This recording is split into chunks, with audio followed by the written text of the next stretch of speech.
ചിന്തകളിലെപ്പോഴും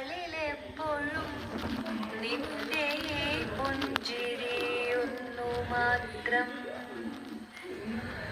മഴവില്ലു പോലെ നീ മനസ്സിൽ തെളിയുമ്പോൾ ഉണരുന്നു എന്നിലെ മോഹങ്ങളും.